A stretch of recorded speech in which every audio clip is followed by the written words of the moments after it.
नमस्कार दोस्तों, आप सभी का लॉ सीखो के दैनिक समाचार विश्लेषण में। तो चलिए आज के आर्टिकल देख लेते हैं। पहला आर्टिकल जो है वो भारत और म्यांमार के संबंधों के बारे में बात करता है और अभी जो कुछ एक इंटरेस्ट दिखाया जा रहा है भारतीय डिप्लोमेट्स के द्वारा म्यांमार में, उसके बारे में ये आर्टिकल चर्चा करता है।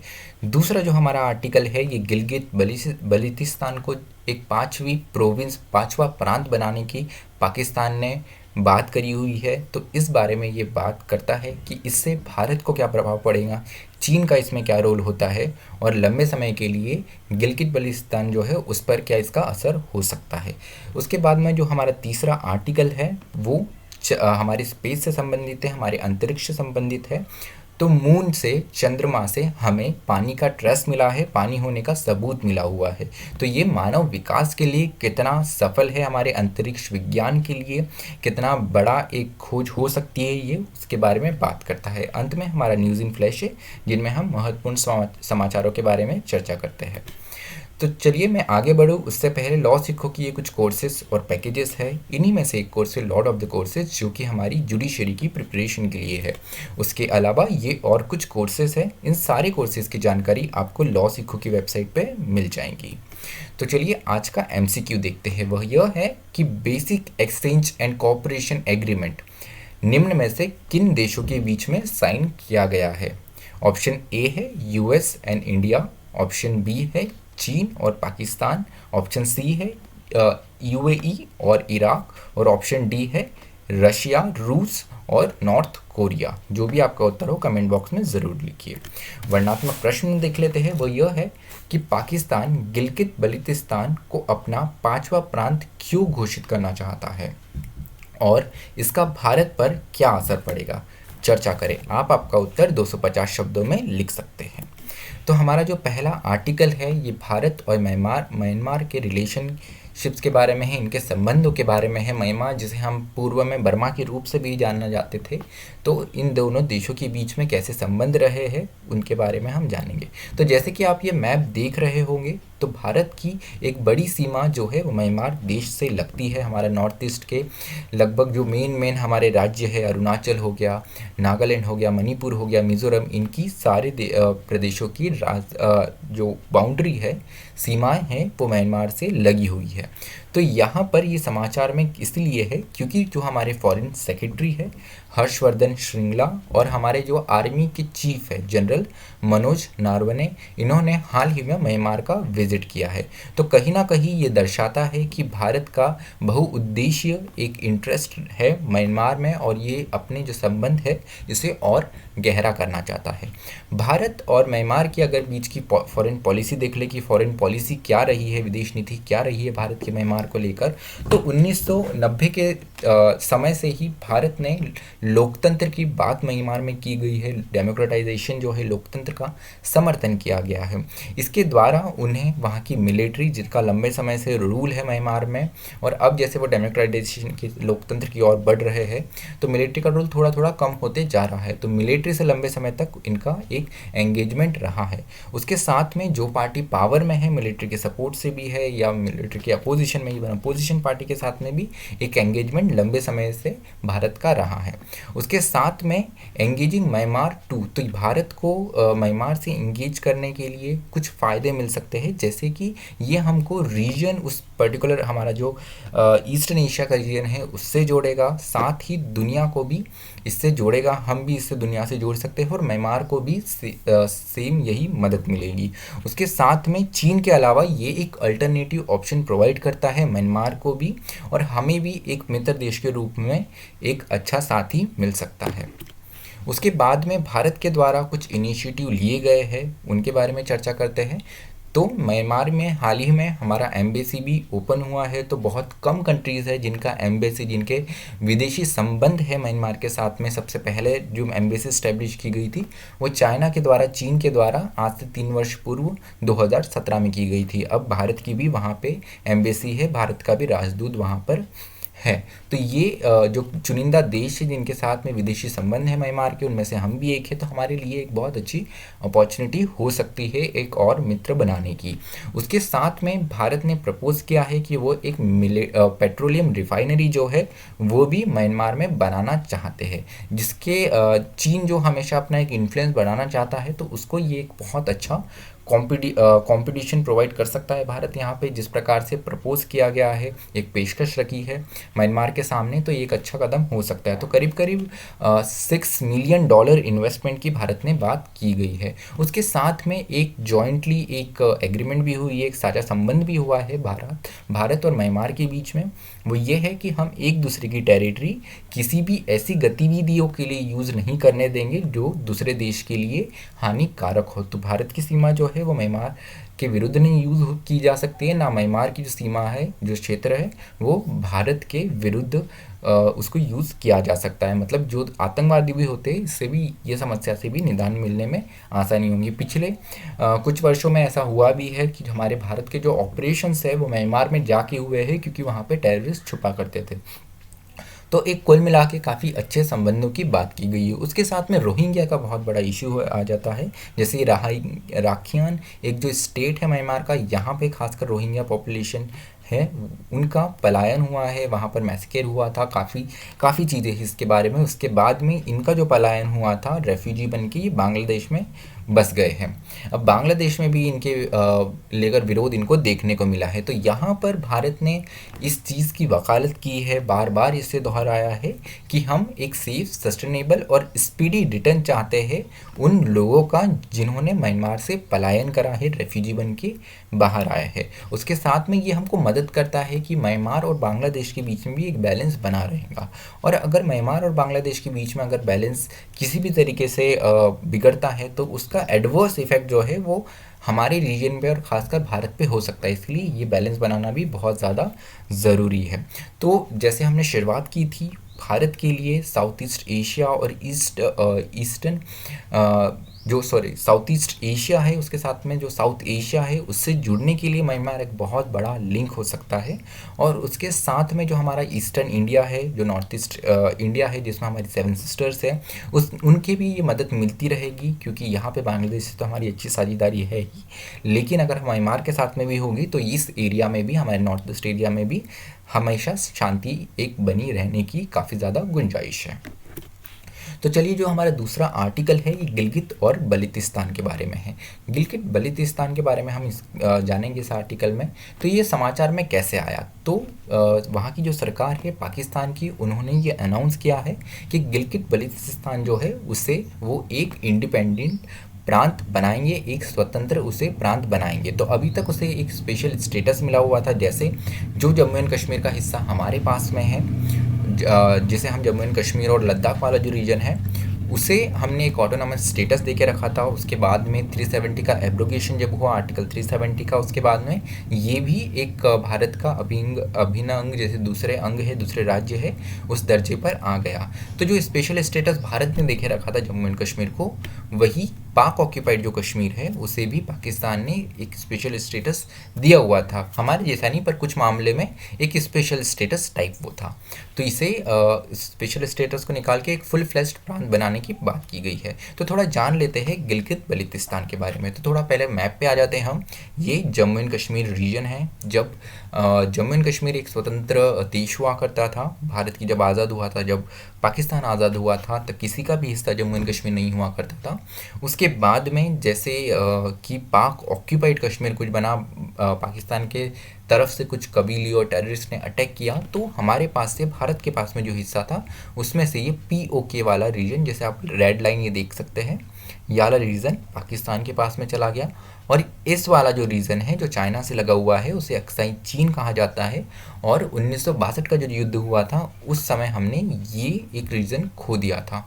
उसके बाद में ये सियाचिन वाला एक एरिया है, जिसे, जो कि पाकिस्तान के बाद में हुआ करता है, लेकिन वो अभी उन्होंने चीन को ट्रांसफ़र कर दिया है।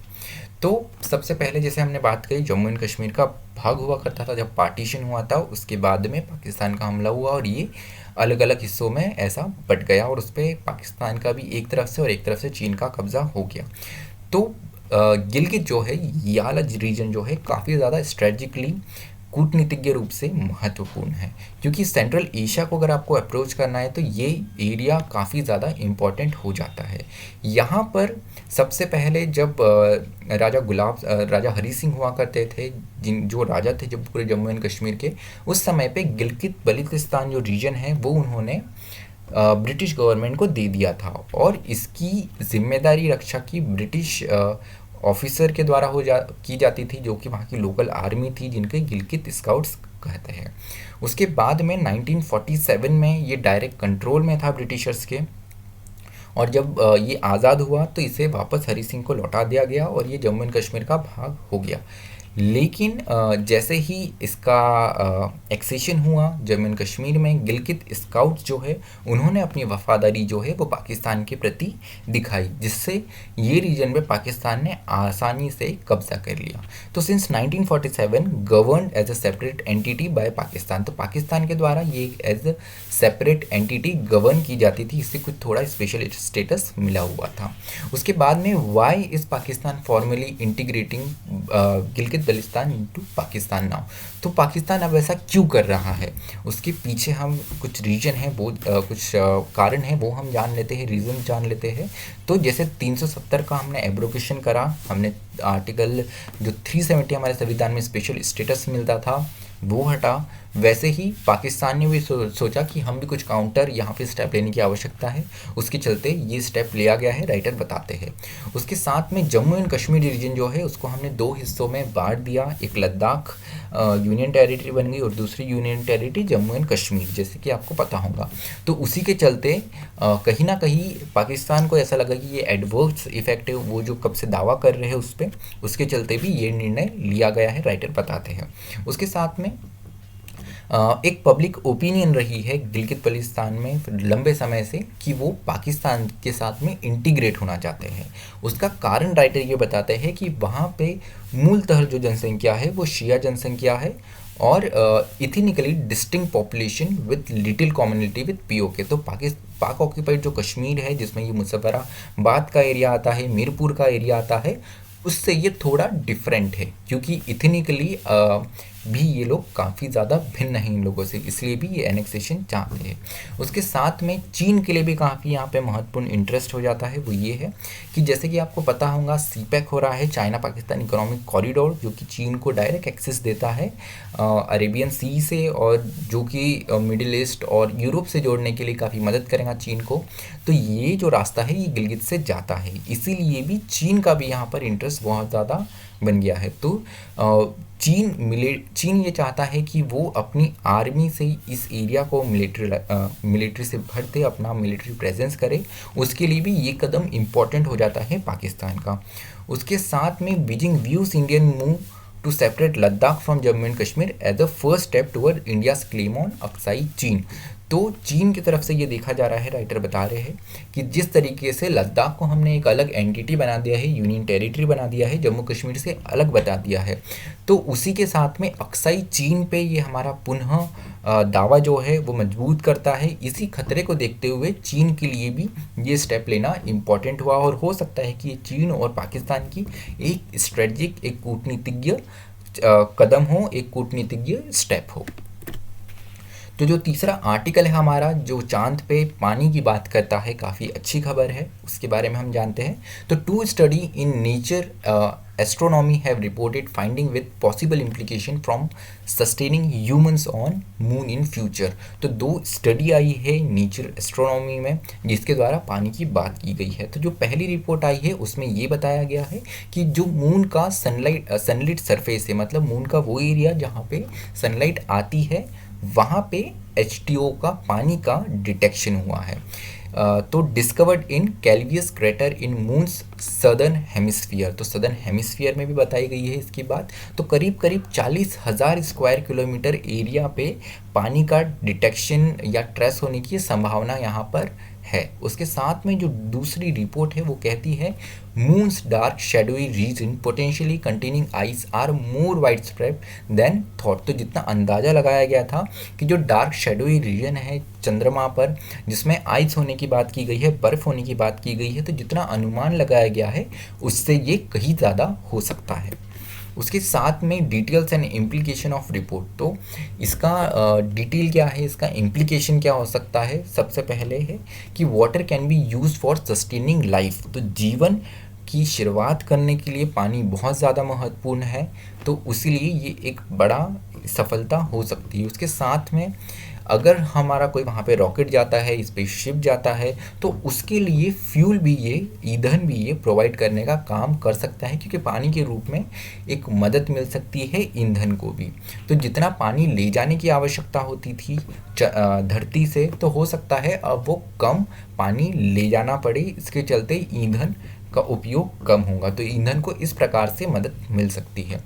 उसके साथ में नासा का आर्टेमिस प्रोग्राम जो है, जिसमें पहली वुमेन को चंद्रमा पे भेजने की बात की गई है, उसके बाद में एक और मैन को भेजने की बात की गई है 2024 तक, तो उस और भी ये बड़ी सफलता हो सकती है। तो आर्टेमिस जो एक पूरा कार्यक्रम है, इसके बारे में हम थोड़ा जान लेते हैं। 2024 तक जैसे बताया कि यहाँ पर पहली वुमेन और उसके बाद में एक आदमी को भी भेजने की बात की गई है चंद्रमा पे। उसके साथ में ये टारगेट किया गया है कि एक पूरा सस्टेनेबल मिशन चलाया जाए, जिसमें प्राइवेट प्लेयर्स को भी इंक्लूड किया जाए 2028 तक।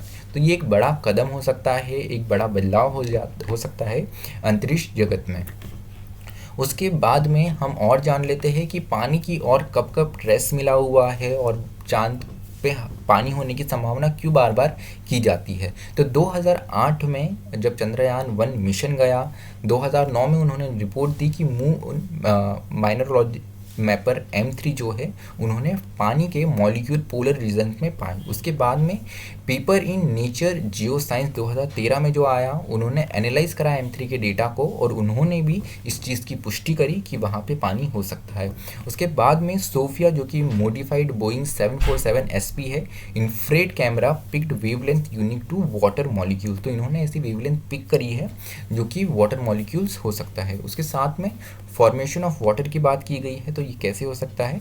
सन solars wind could have carried hydrogen that reacted with lunar soil। तो वहाँ पर यहाँ पे चंद्रमा से जो भी हाइड्रोजन विंड आता है वो कहीं ना कहीं वहाँ की सॉइल से रिएक्ट करके पानी बनने की भी अंदाजा है।